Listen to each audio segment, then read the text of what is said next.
and welcome to World Talks here on TVP World with me, Ashim Kumar. NATO Secretary-General Mark Rutte and Polish Prime Minister Donald Tusk met in Poland on Wednesday.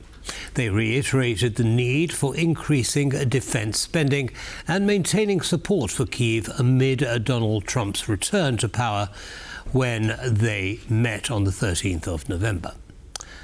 Prime Minister Tusk called for identical views on the situation in the world, including this currently on fire. He was referring presumably to the Polish eastern border.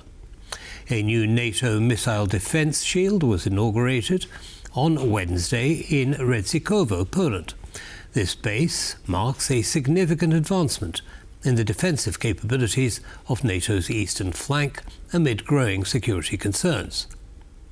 To make sense of the diplomatic and military preparations following Trump's election win, we're joined by Benjamin Tallis. He is Director, Democratic Strategy Initiative in Berlin. Mr. Tallis, welcome back to TVP World. Good morning, Ashim. Pleasure to be back with you. Good morning. Good to have you, sir. So tell me, let's start with the meeting between Mark Rutte and Donald Tusk. What do you make of that? Well, I think it's symbolically important, obviously at a time of uncertainty that's been created by the victory of Donald Trump in the US presidential election. And I think this is basically a reassurance effort from Rutte trying to visit different NATO capitals and different NATO bases, but particularly those on the eastern flank in sensitive areas who are more at risk, more vulnerable to potential Russian aggression because they're on the front line. And I think clearly the opening of the base in Redzikowo is a positive sign, and it's a reminder that actually we have a relationship with the United States of America, with its people and its government, regardless of who is the president. And this is part of the ongoing commitment of the US to Europe. It's interesting also that Donald Tusk called for unity. Aligned views on the current threat situation. I think that's really what we don't have. But also perhaps it's worth noting that unity would be overrated if it were around, for example, the position of Berlin rather than the position of Warsaw or Tallinn, because Berlin has failed to appreciate the threat that we face and failed to step up to meet it. Indeed. Well, certainly there's a lot to unpick there, and I want to come back to the unity and uncertainty elements that you mentioned. But that wasn't the only meeting that was held yesterday. The Minister of Foreign Affairs, Radosław Sikorski, met with Richard R. Verma, the US Deputy Secretary of State for Management and Resources. What's the connection there? Well, again, part of the ongoing relationship between the two countries who are close allies, and Poland's key role, not only as a frontline state, but also as the emerging defense leader in Europe, given its massive rearmament program, which has given a lesson to the rest of Europe as to how to do that.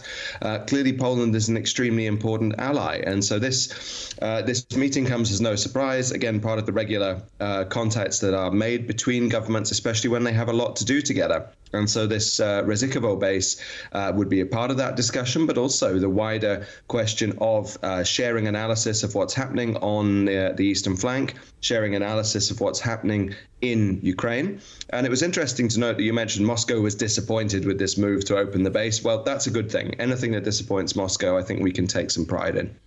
I think most people here would agree with you on that, Benjamin. Now, we talk about uncertainty, and there's no doubt there has been a lot of uncertainty around the world, and especially in this region. How is a Trump presidency going to influence support for Ukraine? On the other hand, we do have a delegation that recently visited Poland and spoke to President Duda and also Mayor Trzaskowski, comprised of previous Secretary of Defense and retired generals. Now, what was that meeting about, in your opinion?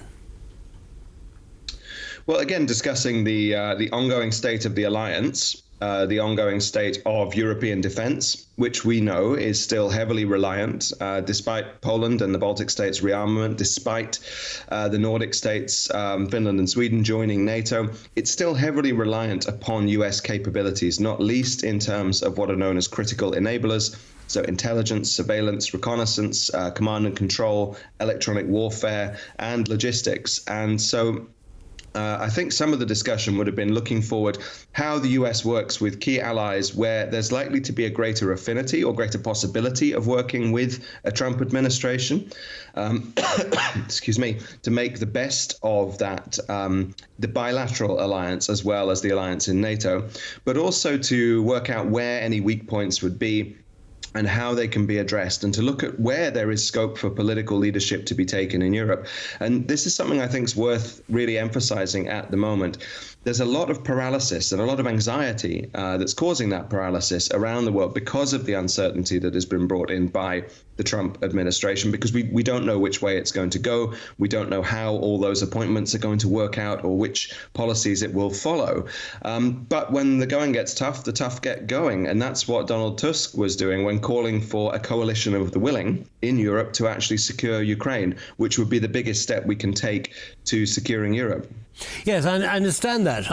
However, do you feel that this delegation, this military delegation of ex-military people, was actually designed to allay some of those fears and reinforce the idea that actually unity can be maintained and is likely to be maintained during a Trump presidency? Yes, I imagine that was part of the aim, and we've seen this consistently. And again, it's part of that reassurance that Poland and other states have a relationship with the United States, regardless of who is the president. Although who is the president does make something of a difference to the atmospherics, the tone, the direction, etc. of that relationship. And it's a bit difficult to portray that message in such a credible way when also the message of radical change is coming from the Trump administration. So the appointments of Elon Musk and others to the government who have promised radical change, radical sweeping cuts to expenditure, to state services, etc. It's a bit difficult to know how much of that state will endure. Now, we can presume that defense will continue to be a very strong part of the American government, so no direct worries on that front, but the way in which it would be directed and how it's made to cooperate with allies is very much up for grabs, I would say. And so it's good that there's this reassurance, but it doesn't quite ring fully credible when we still have this uncertainty hanging over us. So the biggest thing that Europeans can do is actually step up and act for themselves, together with Canada, together with other allies actually around the world, Japan, South Korea, etc., to make sure that we stand up for ourselves and make sure that we secure ourselves. Indeed, indeed. Do you think that way of thinking is a little bit late? Should it have started earlier? And if it should, why didn't it? You're absolutely right. A little bit late is a great understatement. In fact, I mean, surely at the latest, the wake-up call to do this should have been the election of Donald Trump in 2016. And it's worth mentioning that during his time in office, NATO states did somewhat increase their defense expenditure, but still not anywhere near enough to be serious. Then, if it was not that, then surely the Russian full-scale invasion of Ukraine in 2022 would have been the wake-up call. But still, we saw Berlin and others dragging their feet on proper defense spending, dragging their feet on a proper geostrategic posture. And this reflects a long underlying malaise that basically since the end of the Cold War, NATO has not truly been an alliance. It's largely been an American protectorate, with some states keen to show their worth, particularly the states that joined in 2004 and in 1999, such as Poland. But in general, we've let ourselves slip quite a bit. Right. So NATO wasn't fulfilling its previous function. Well, let's hope that evolves positively quickly. Benjamin Tallis, thank you very much for sharing your analysis with our audience. Good to see you again, and we look forward to seeing you again soon. Bye-bye. Likewise, Hashim. Thanks very much. Bye. All right. And that's all from this episode of World Talks. Goodbye.